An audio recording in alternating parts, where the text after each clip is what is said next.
You there, aren't you hungry for some seafood? Don't you love yourself a good steamed oyster? Maybe even a nice oyster chowder? Or maybe even more delicious oyster delicacies? Now, aren't you hungry? If so, and if you said yes to any of these things, oyster beds are an ecosystem rarely talked about when discussed alongside other marine environments.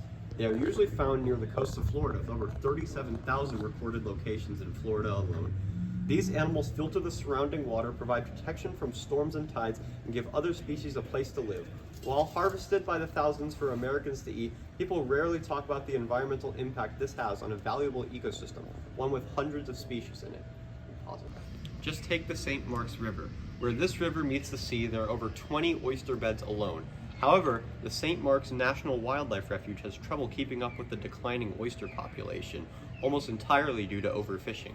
We humans aren't the only ones dependent on oysters. Mussels, sea anemones, barnacles, and more all rely on settling on or with oysters. Over 300 unique species call the oyster reefs home, and the ecosystem provides shelter, food, and nursery for many more species.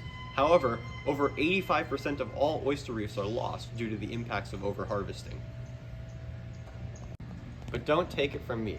Here's an expert in the field, Mr. Ventura Frias, to tell you more. Hello, I'm Julio Ventura Frias. I'm a marine biologist working here with the Nature Conservancy to help out the oyster beds and other estuaries around here. Like other estuary types, oyster beds help out the ecosystem in a number of ways. They provide for both the plant and wildlife population around here, as well as keeping pollution from fully infesting the oceans.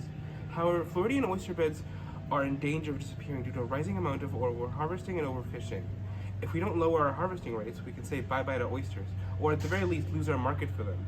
It's not a good thing. So, the next time you think about a seafood dinner, think of the oysters. Think of the ecosystem. Think of their impact on the environment and the many species thriving there. It's up to us to protect our estuaries.